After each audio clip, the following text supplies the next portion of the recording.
اللہ جب کسی بندے کی دعا کا انتظار کرتا ہے تو کچھ خاص نشانیاں ظاہر ہوتی ہیں۔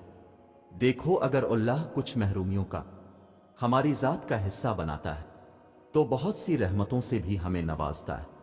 اگر وہ کوئی داستان ادھوری چھوڑتا ہے تو بہت سے قصوں کو ان کے پر سکون اختتام تک بھی لاتا ہے۔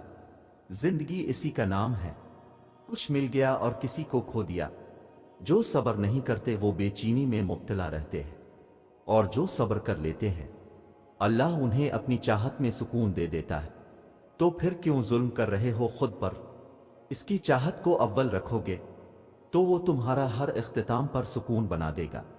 تم واقف نہیں، شاید تمہارا رب سب کچھ کر سکتا ہے۔ یاد رکھو، جس سکون کی تلاش میں تم اوروں کے پیچھے بھاگ رہے ہو وہ سکون تمہاری اپنی ذات میں اللہ نے چھپا رکھا ہے۔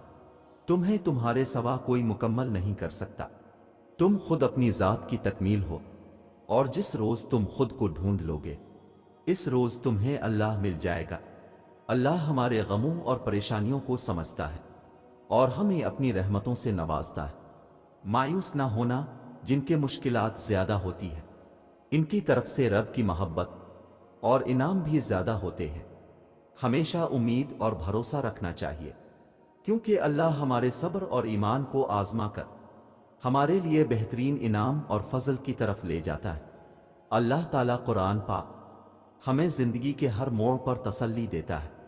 اس میں ہمیں یہ سمجھایا جاتا ہے کہ ہم نا امید نہ ہوں، کمزور نہ پڑیں، اور اللہ تعالیٰ پر پورا یقین رکھیں۔ ہمارا رب ہمارے ساتھ ہے، اور اگر ہم اس کی رضا اور انعام کی طرف رجوع کریں تو ہماری ہر پریشانی دور ہو جائے گی۔ جب کوئی ٹوٹ کر تڑپ کر اس سے مانگتا ہے تو وہ اس کی ساری دعائیں قبول کرتا ہے۔ تمہیں لگتا ہے وہ تمہاری سن نہیں رہا، وہ تم سے بے خبر ہے۔ وہ تو اندھیری رات میں، کالے پتھر میں، کالی کیری کی بھوک میں محسوس کرتا ہے۔ اس کو رزق عطا کرتا ہے کیسے ممکن ہے؟ وہ تم سے 70 ماؤں سے بھی زیادہ پیار کرنے والا تمہاری دعاؤں پر قبولیت کا مہر نہ لگائے گا۔ سنو، وہ جو تمہارا رب ہے نا، اسے تم اور تمہارا دل بے حد عزیز ہے۔ وہ تمہیں فقط تمہاری خواہش نہیں بلکہ وہ تمہیں چاہتوں کا پورا جہان دینا چاہتا ہے۔ اپنے رب کی رحمت سے مایوس مت ہونا۔ جب اللہ آپ کا نصیب لکھتا ہے تو وہ اس نصیب میں یہ بھی لکھتا ہے کہ اس تقدیر کو میرے بندے کی دعاؤں کے سوا کوئی بھی نہیں بدل سکتا۔ ہم اکثر یہ سوچ کر پریشان ہوتے رہتے ہیں کہ اگر ہمارا مانگا ہوا کسی اور کو مل گیا تو، حالانکہ اللہ تو پہلے سے ہی سب طے کر چکا ہے۔ یہ بھی کہ آپ کو آپ کے نصیب سے کیا ملنا ہے، اور یہ بھی کہ کن دعاؤں نے آپ کے دل کا حصہ بن کر آپ کا نصیب بدلنا ہے۔ تو پھر اب کیوں ان وسوسوں میں پھنسے ہوئے ہو کہ کہیں دانیہ ہم سے ہماری چا چھین نہ لے؟ آپ کی دعاؤں کا محافظ تو اللہ ہے، اور اس کی حفاظت میں کسی کا لکھا ہوا کسی دوسرے کو کبھی نہیں مل سکتا۔ جو بھلائی اللہ نے آپ تک بھیجنی ہے وہ اب تک ہر حال میں پہنچ کر ہی رہے گی۔ جو معجزے اللہ نے آپ کے لیے مقرر کیے ہیں وہ معجزے ہو کر ہی رہیں گے۔ کوئی بھی اس ہونی کو نہیں ٹال سکتا سوائے اللہ کے، جس پر اللہ نے ہمارے لیے پہرے بیٹھا رکھے ہیں۔ اسے ہم سے کوئی نہیں چھین سکتا۔ اگر اللہ آپ کو انتظار کروا رہا ہے تو اس کا یہ مطلب نہیں کہ وہ آپ کو سزا دے رہا ہے، بلکہ وہ اب سے کچھ دیر تک رابطے میں رہنا چاہتا ہے۔ وہ چاہتا ہے کہ آپ مزید دعائیں کریں، وہ چاہتا ہے کہ آپ اس سے بات کریں، وہ آپ کی آواز بار بار سننا چاہتا ہے۔ اس لیے وہ آپ کو وہ چیز نہیں دے رہا ہے، اور اسی وجہ سے وہ اس چیز کا خیال آپ کے دل و دماغ سے نہیں نکال رہا ہے۔ تم خود اس کے اشارے کا انتظار کر رہے ہو، پھر جب وہ تمہیں واضح اشارہ دے رہا ہے تو تم اس کی بات کیوں نہیں سنتے؟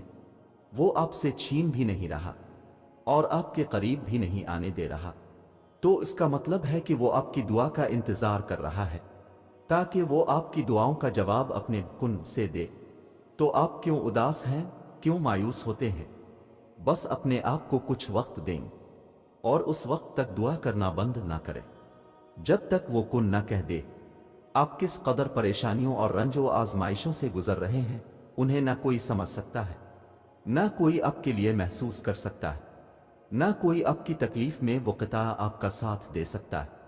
یہ دنیا انسانوں سے بھری ہے، یہاں سب اپنے اپنے مسائل میں گھرے ہوئے ہیں، نہ آپ ان کی تکلیف سمجھ سکتے ہیں نہ وہ آپ کی۔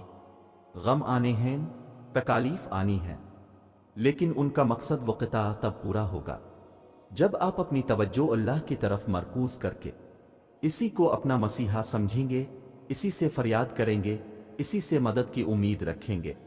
تب آپ جانیں گے کہ حضرت یعقوب نے یہ کیوں کہا تھا، میں اپنی پریشانی اور اپنے غم کی فریاد اللہ ہی سے کرتا ہوں۔ اللہ تعالیٰ نے قرآن مجید میں فرمایا ہے کہ بس اس میں کوئی شک نہیں کہ مشکل ہی کے ساتھ آسانی ہے۔ مشکل آتی ہے چلی جاتی ہے، برا وقت آتا ہے چلا جاتا ہے، کچھ بھی ہمیشہ نہیں رہتا۔ تو پھر تم کیوں غموں کا بوجھ لے کر اپنے دل سے لگا بیٹھے ہو؟ یہ آنی جانی چیز ہے۔ برا وقت آیا ہے، کوئی مشکل آئی ہے، تو اس کے ساتھ آسانی بھی بھیجی جا چکی ہے۔ بس انتظار کرنا ہے، تھوڑا سا صبر کر کے دکھانا ہے۔ صبر تو سب سے بڑی آسانی ہے، جو اگر کسی مشکل میں آپ کو دے دی جائے تو دنیا اور آخرت دونوں ساور جاتے ہیں۔